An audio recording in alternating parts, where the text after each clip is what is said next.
Earlier this month, Vice President JD Vance addressed the Claremont Institute, sharing his reflections on the essence of American identity. If you were to ask yourself in 2025 what an American is, I hate to say it, very few of our leaders actually have a good answer.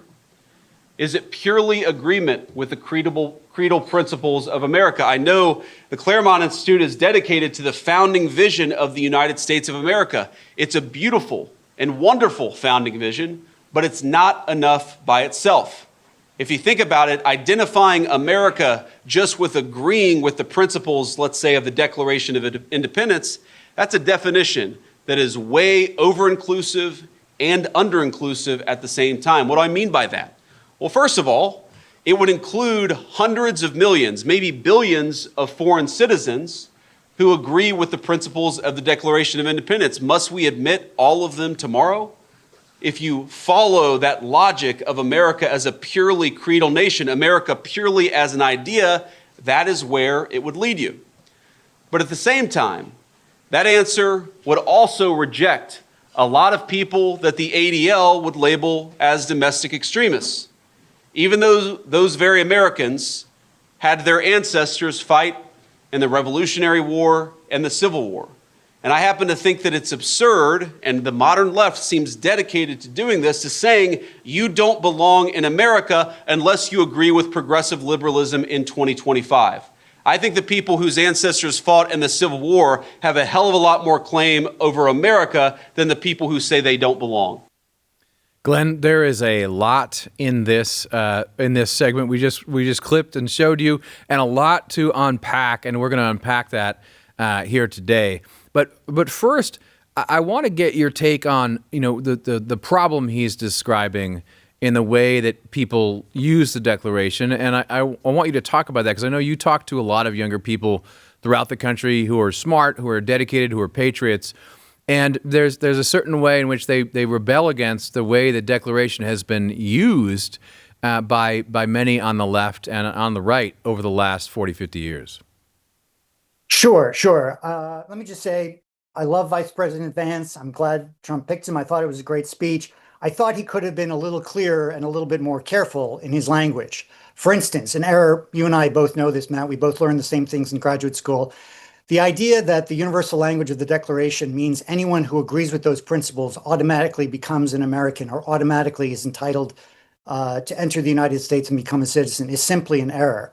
I actually think if you understand the political theory of the founding, if you understand what the founders called social compact theory, it actually provides the best argument. The creed, as the Vice President called it, provides the best argument against open borders and unlimited immigration, because the center of that creed is the idea of consent. That is, the people consent to form a political community, and no one can join that political community without the consent of the existing members. And so I wish the Vice President had been a little clearer in understanding that and explaining that, because the creed is actually, I think, the strongest and most articulate and most persuasive argument against the unconstitutional, un-American activities that the Biden administration undertook to bring in millions of people without our consent. Yeah, this is so essential. And by the way, I think what he meant to get at was this misuse of the Declaration. Anyone who says the Declaration of Independence, which of course we're talking about not only because the 250th anniversary, which the Trump administration is rightly celebrating, is coming up, which is really the anniversary of the Declaration, which founds this nation. But it's been misused for so long, and you get people who think somehow the Declaration means that we have to let everyone in, and that equality sort of run amok, or equalism, or whatever they'll call it. Like equality, if you take that to its extreme, all of a sudden leads to all these problems. And this is the language of the left. And how can you guys at Claremont be talking about this? And they fundamentally misread or misunderstand the founding. So this is such an essential point. Consent. What you're saying, consent of the governed actually makes it possible to say, no, we don't just allow whoever the hell wants to come here in here. But explain a little bit about how equality, I mean, after all, the most famous line is the self-evident truth is that all men are created equal. How does equality fit into the founders' understanding of consent? Again, so our teacher, Professor Harry Jaffa, who a lot of us studied with back in Claremont in the old days, used to say that equality and consent are two sides of the same coin, right? Consent derives from equality. Why? What does equality mean? It does not mean equal outcomes. It does not mean we have the same talents, the same abilities, the same desires, none of that. It means political equality. What's that? It means we all have the same rights because we're all members of the same species, right? None of us are angels and none of us as a class are beasts. And therefore, no man, because of that political equality, because we're all members of the same species, and there are no angels among us with perfect wisdom to rule us, the only legitimate form of rule is with consent. No man can rule another without his consent, and that's the reciprocal of equality, and you can't have one without the other. Now, all of that's become greatly misunderstood, and equality has come to mean equity and social engineering, and that's not what the framers meant. In fact, they thought political equality would lead to unequal outcomes. That's not a bug, that's a feature, right? Equal natural rights, equal political rights would lead to unequal outcomes. And so in a way, today's equity, today's social engineering of trying to bring everyone out to have the same proportions in every field is the flip side of what the founders understood by equality. Yeah, this is to the core of really everything. I mean, when you talk about equality now, I think people do mean, sameness in all respects is what they think. And then you get these, and you've dealt with this for years, as have I, people who say, well, it's obviously not self-evidently true that everyone's equal. I mean, we're all different in 1,000 different ways. Even within the same family, no one's truly equal. We're all different. We have different gifts and abilities, different downsides. So this is not self-evident at all. And how would you describe, the founders' reaction to that misreading? What would they say? I have this argument all the time with very good friends of mine on the right. I've had this argument in person and many times in print even. And I ask, what is the alternative? Did you want the Justice Department under Biden and Obama to have two classes of citizens?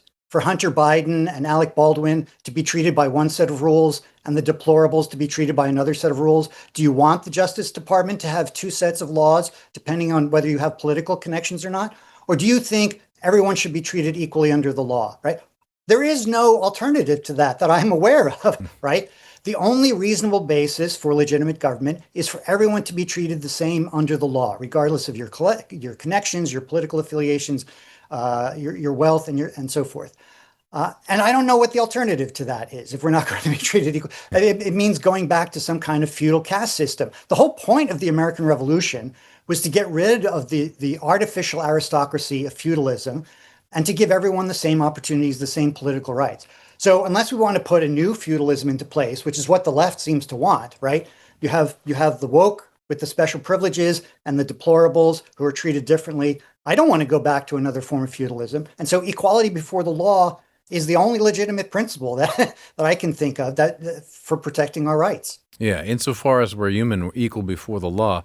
It's at the heart of the American experiment. But we've lost our way, right? And in so many ways. And here, there's this interesting reversal, right? Where the left, as you said, talks about equity. I mean, they talk about how basically everything does need to be enforced equal. There should be equal outcomes. But at the same time, we've lost the consent of the governed. I mean, so many people out there feel like serfs or slaves or subjects. It doesn't feel like their vote matters. It doesn't feel like they're really part of a group of people who are politically considered equal banding together to decide what they should do politically. And you see that with the immigration problem when you have millions and millions of people coming here and no one feels like they can do anything about it, right? Because their consent doesn't matter. I mean, we've been habituated into thinking that citizenship is sort of a benefits card, right? It's like you get bennies if you become a citizenship, but it doesn't really have anything to do with self-rule or governing, together. So how do you square that circle? The fact that the left on the one hand is obsessed with equality, but on the other hand, we seem to have lost this principle of consent. Yeah, well, this is a long, as you know, a long, complicated story. It has to do with the rise of the so-called rational state, that you can turn government over to experts who know better than we do. And so equality becomes the way for the expert class to give us what we deserve. That's their understanding of equality, right? And since we're a hopelessly racist society, what we all deserve is for whites to be held down and various oppressed minorities to be brought up. And that's what they mean by equality, which means treating everyone differently, not treating everyone the same.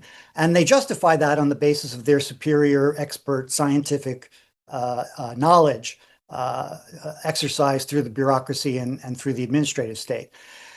Again, I would say if our friends on the right would pay closer attention to what the founders actually said and did, looked a little bit more closely at the political philosophy that animated the American Revolution, understood a little bit better social compact theory and what it meant, they'd see that the same revolutionary principles that animated the founders are the best arguments we have now for getting back our rights, for controlling immigration, for curbing the administrative state, for restoring the rule of law, for defending the decency of the family, for reasserting constitutional limits on government.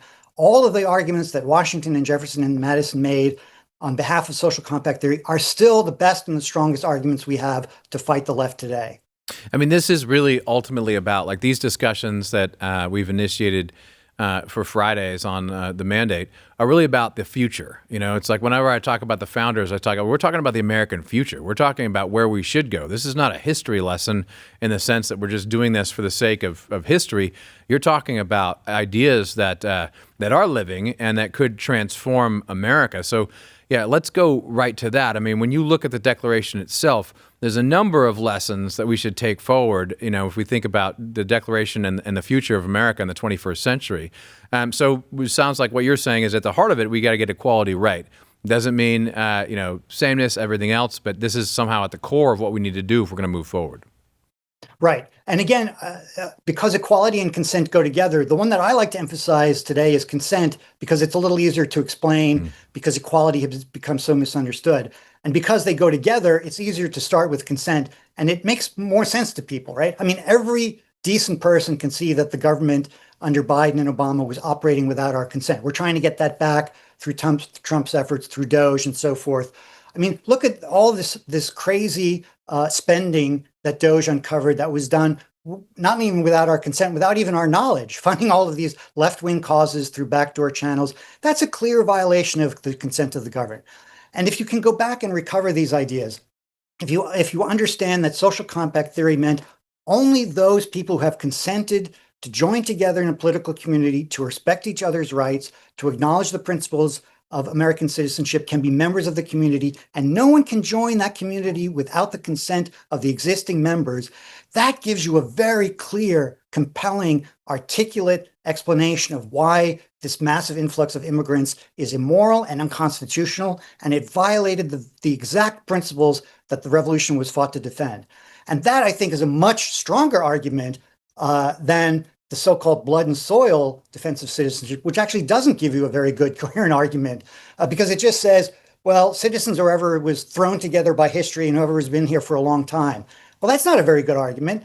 Social compact theory, the consent and the sovereignty of the people, that's the best argument we have for battling the administrative state, for controlling our borders, for reasserting the sovereignty of the American people. Yes, and we should say, I mean, a big part, really a central part of JD Vance's speech was about restoring that sovereignty of the American people. It's the word he used, and that was brilliantly said, and it was a very important point. I guess one thing that I wonder about is how do you in action change people's understanding of this principle? Because it needs to be more than, like, we could sit here and we can talk about, well, this is what the Declaration really means, and that's very important because you do have to actually understand that if you're going to be an American citizen. But the problem is that you could almost say culturally or habitually, just by the mere fact of the way this kind of weird mismatched oligarchic system or kind of, swimming around in works, you feel like, again, like a serf, like a slave, like someone who's outside the system. You feel marginalized. To use, the left's word. Everyone feels this way. They feel like I know there's billionaires as well as regular people and people who are struggling who all have the same question about Washington. How the hell does this work? Who actually rules me there? I don't know. We don't know what they're spending. We don't know what they're spending on. We don't know who these people are. The president can be a cipher. He can be like a shadow and an auto pen everything with people around him. So people really do feel as if they are not citizens. Their consent doesn't matter. What are some of the ways that you think of changing that, sort of culturally or habitually or through some kind of action I mean, because I guess I struggle with it because you think about, well, you should vote. Like, okay. Like that's great, but I got to have something exciting I'm voting about. If I'm just voting within the system that exists now, nothing's going to change. Hence the popularity of someone like Trump, right? But the question is like, what do I do to get out of this mindset? Yeah, I mean, in a way, it sounds like I'm not answering your question because I'm saying go back and read what they said. But I think, and by the way, you're very good yourself on this, Matt. I've heard you talk about George Washington's greatness of character and his manliness many times. And that's a great lesson. There's so many guys on the right who are dejected and cynical, and they think, there's nothing you can do about this ridiculous clown world that we live in. But if you go back and you look at the way they conducted themselves, the American Revolution was fought by manly men who wanted to defend their rights. Their slogan was "Give me liberty or give me death."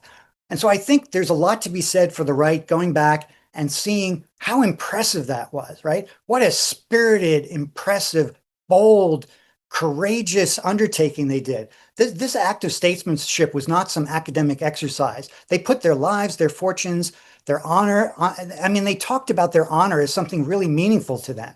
And I think that's inspiring. And if we go back and recapture that, it's not just an academic exercise. If we go back and recapture that spirit, we will animate the sense of American citizenship that the founders thought would be necessary to keep this experiment in self-government going. Yeah, that's something. I mean, I feel somewhat hopeful there that we'll see more and more figures who, whether they're just pissed off enough, right? Some of these business guys just get angry and say, "Wait a minute, what the hell is going on here?" Or whether it's younger people who just refuse to doom, as they say, they refuse to black pill, and they say, "No, we're going to win." I used to think that was not as important or even a little ridiculous. But I have to say, over the last year, I feel like they were sort of right about saying, no, we're going to do this with sort of the glory of youth, right? When you get older, you get more jaded. It's like, yeah, that's great. Go charge the hill. That's why they recruit 18-year-olds in the military.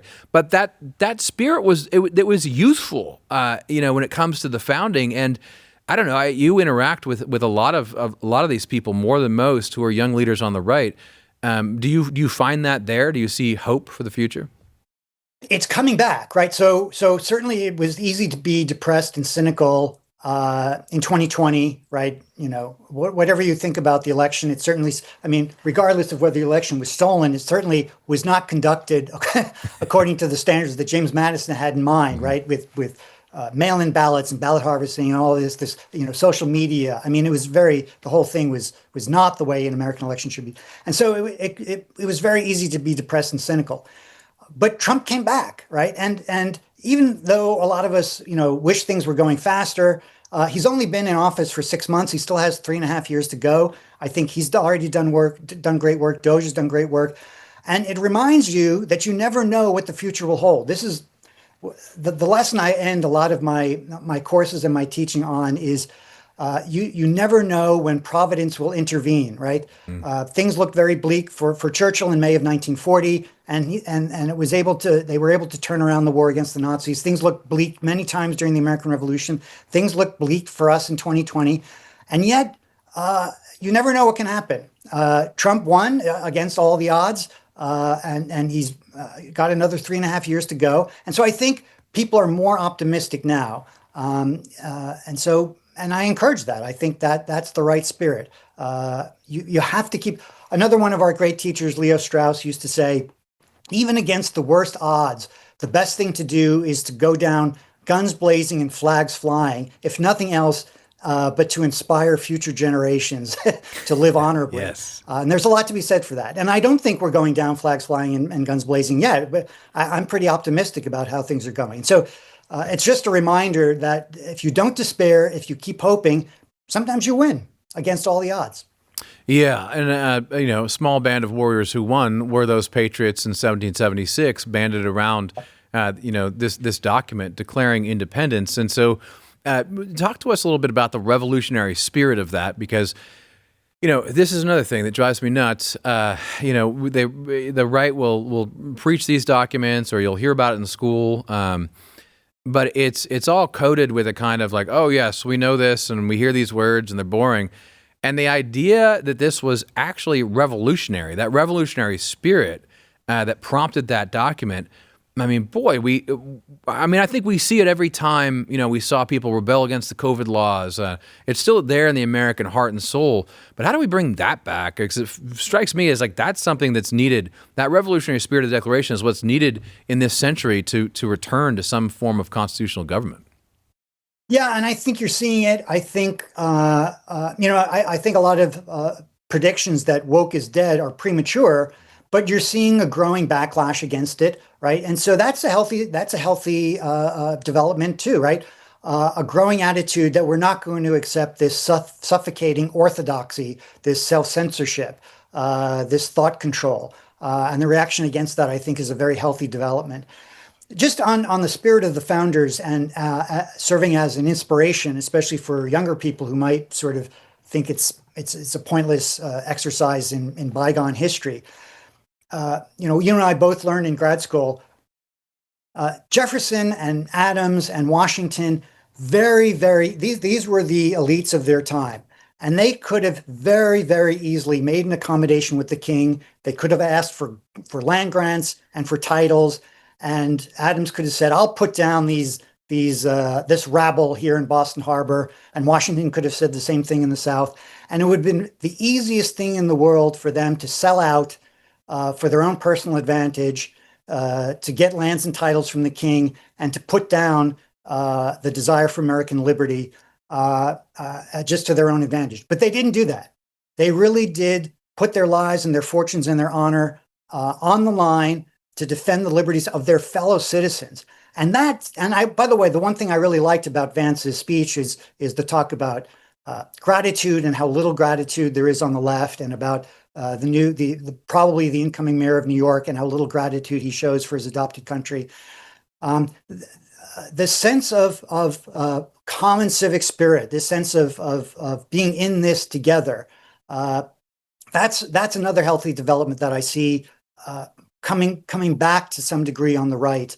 But it means not abandoning the principles of the revolution, not abandoning the creed, so-called, but returning to it and reinvigorating it and using that to wage the battle for our liberty today.